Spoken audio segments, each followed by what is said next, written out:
Iraq is totally liberated from ISIL. The message from the country's prime minister after a 3-year fight against the armed group. So is the war against ISIL really over? What does it mean for Iraq's future? This is Inside Story.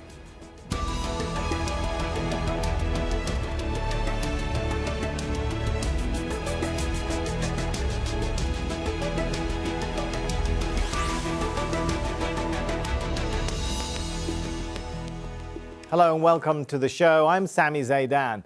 It's all in the name, the Islamic State of Iraq and the Levant. In 2014, ISIL announced it was taking over nearly all of Iraq and Syria. But 3 years later, and billions lost, Iraq's Prime Minister Haider al-Abadi says his military has defeated the armed group.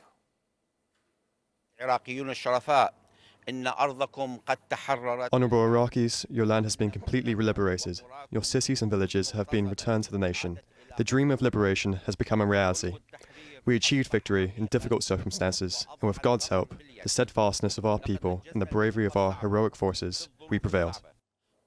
Well, it's been a long road to get to this point. The battle for Mosul alone took months. Almost 1 million people had to flee, and thousands left behind were killed. More than 8,000 homes were reportedly destroyed. And that was just one of several Iraqi cities once controlled by ISIL. ISIL held all the area shown here in red back in August 2014, soon after it announced its so-called Islamic State. At various points, it controlled the major cities of Mosul, Fallujah and Ramadi. Now the group is being pushed entirely out of Iraq. But where did its tens of thousands of fighters go? Let's bring our guests into the show. We have joining us on Skype from Baghdad, Ali Dabbagh, former spokesman for the Iraqi government. In Exeter in the United Kingdom, Tallha Abdulrazaq, researcher at the University of Exeter's Strategy and Security Institute, and also in the Iraqi capital, Ahmed Rushdi, advisor to the Speaker of the Iraqi Parliament. Welcome to all of you. If I could start with Ali. So Iraq's Prime Minister, as I mentioned, Ali, said he's declared the end of the war against ISIL. Is it really over? It's a remarkable day for all Iraqis. I think Iraqis all now celebrating. I just checked in one of the governorate in Iraq, close to Baghdad. People all in the street. They never have such a happiness moment as they have today, which this declaration gives them the hope.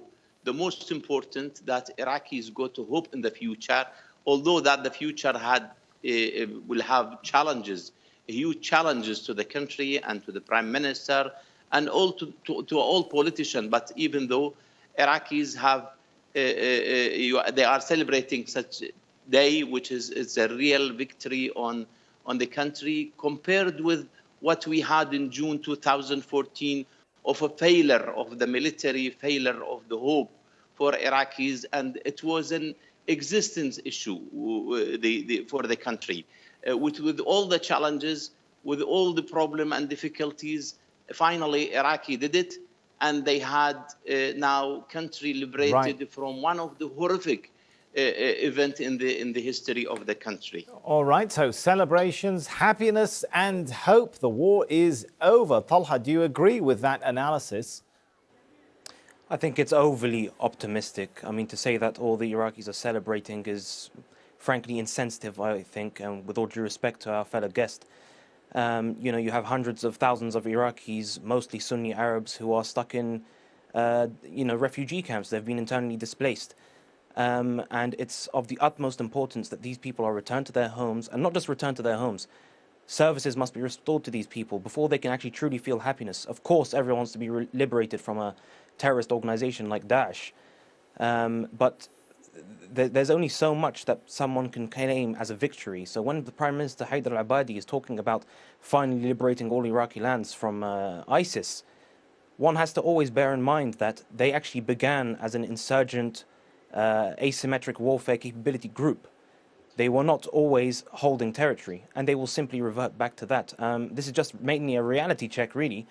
We actually have to be very vigilant, keeping an eye out for any further disturbances. And if the social conditions that led to the rise of ISIS are not addressed, we will likely face either revitalization of ISIS or something much worse. All right, we'll come back in a moment to some of those points you're mentioning about what happens next to Iraq as a state. But on that point, if we could take it back to Ali before we head over to Ahmed.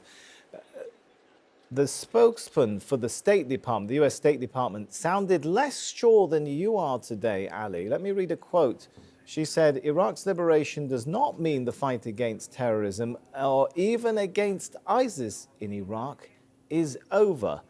Should there be more of an element of cautiousness when you say it is a great day of victory at this point? I do agree that ISIS as a presence over ground, it's over.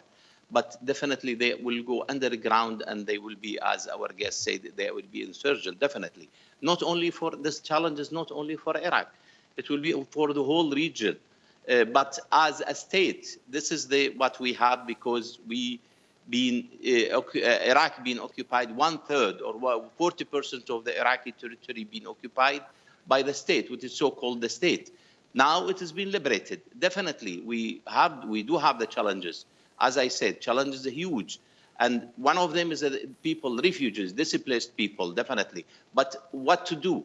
Finally, we did it. And now there is a hope for those people which has been displaced, which has been refugees. They had a huge disaster in the history. They hope for them to go back home and to reconstruct and to resume their normal life. So that is what I am saying. There is a hope. Otherwise, there is no other option for us, definitely. That is what we do have to hope in the future, that ISIS is no more presence over the ground. All right. But the underground, there is still a threat. Let's for the talk country, about that for the underground threat, perhaps, if I could bring Ahmed into the discussion. I mean, it's clear that not all members of ISIL have been killed or captured, all right? In some of these battles, they withdrew. Yeah. In some of the battles in Iraq or Syria, they simply, it seems, cut some kind of deal and evacuated. Where did they go? Well, actually, just Mr. Ali said, they are moved groups. They are one of the most speedest, or let's say most fast military groups that can hide everywhere. We are talking but now the Prime Minister, Ahmed, cells. is saying now that they've kicked them out the cities, and he's even went on to say they've secured the deserts. Where is the underground left? If you're in control of both the cities and deserts, where is the underground left to hide? Just as I said, sleeping cells, they can be with the people, no one knows. But the problem, the accurate problem, or let's say the most important problem, is that we have a tremendous day today for the victory. But the day after, there will be so many crises actually will be in the face of the Prime Minister himself. And also for the benefit of the sleeping cells. Number one, we have a humanitarian crisis, which can be with the IDPs, 3.5 million, and also with the destroyed cities. Number two, we have a financial crisis. We have corruption. We have debts about reached to $139 billion, which is the first time in Iraq.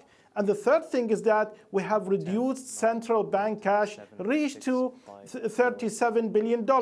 And the third crisis, which is a political one, we have intra-Shia dispute, we have Sunni dispute, we have Kurds dispute, and also we have the referendum crisis. So all these things now, it's on the shoulder of the Prime Minister. I don't know how he can deal it with about, let's say, 5 months for the elections, which seems to be a huge kind of challenges. Returning to the sleeping cells, they are very clever, and they are waiting to see exactly what's going to happen and what are the solutions it's supposed to be for all these crises. All right, you covered a lot there in the answer. If we could take the last part as we wrap up this point and take it back to Tallha.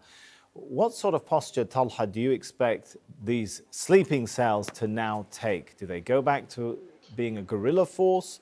Do they become just secret cells in cities? What sort of modus operandi do you expect them to take now? I expect them to take a broad spectrum approach, actually. If you kind of examine and analyze what they were doing previously, and by they I mean obviously groups like al-Qaeda in Iraq and similar organizations, they were running guerrilla campaigns against the US occupation at the time in the Anbar deserts, and later on the Iraqi security forces, and that was to devastating effect, costing thousands of lives and hundreds of millions of dollars worth of equipment. On the other hand, they will also probably try to conduct terrorist attacks inside cities, and we've already seen this in Baghdad and in cities around the Baghdad belt. So they will take a broad spectrum approach that is very low cost, it's asymmetric, it's difficult to trace and it's difficult to track, which is why an intelligence approach is very much suited to this kind of warfare. But in order for that intelligence operation to succeed, you have to have the people on board. And, you know, going back to the refugees and the IDPs, you've got politicians now making grand announcements and, you know, giving hopeful messages. But the reality is, it comes across as this message is being given purely because there are elections coming up. And Prime Minister Haider al-Abadi wants to win another term. And he wants to kind of prize away parliamentary power from his adversaries.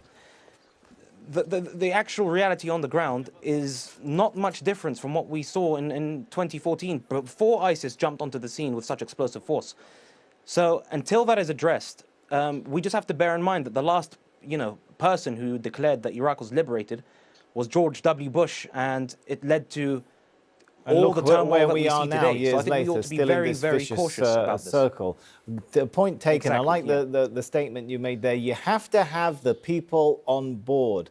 Ali, the Prime Minister, Haider al-Abadi, said, quote, "We have won through our unity." Is Iraq today unified, Ali? I don't think as rosy as the Haider al-Abadi has said we are unified.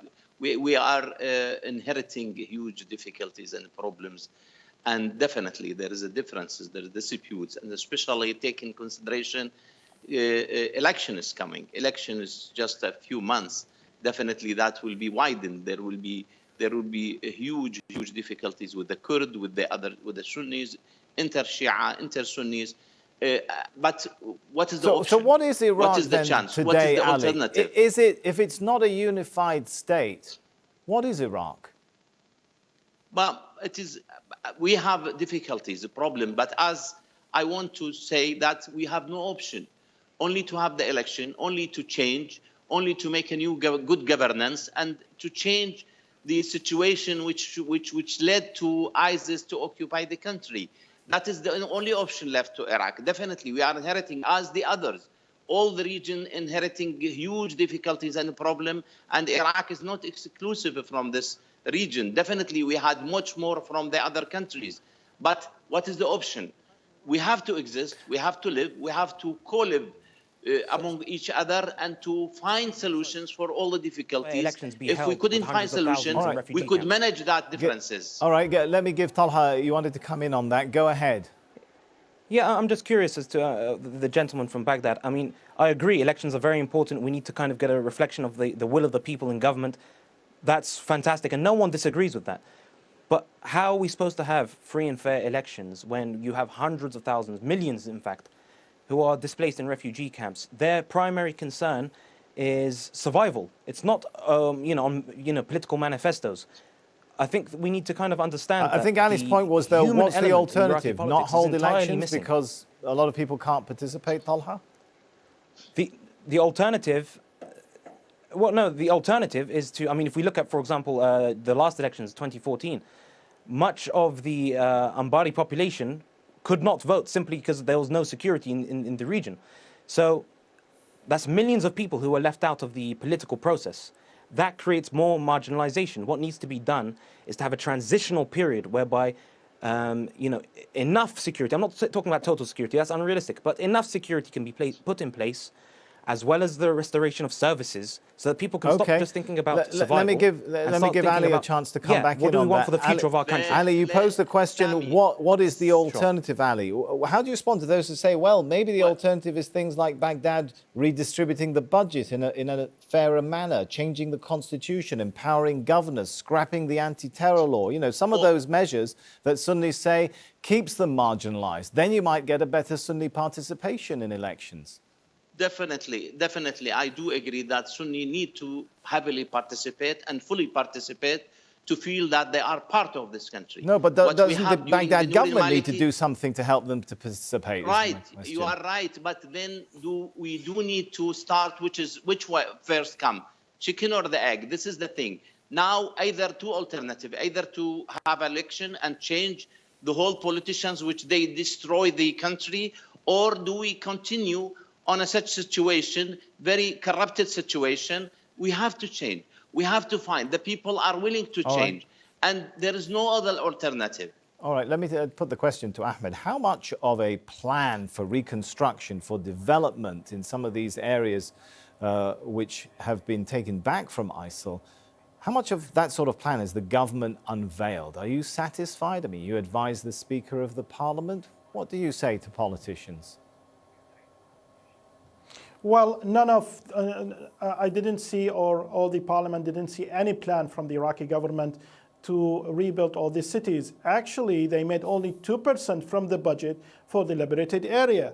Now, the question if the 2% is enough to rebuild all these cities and also to satisfy people. And the most important thing is that ISIS sleeping cells is already working on that, telling to the people, okay, your central government actually don't give a damn on you.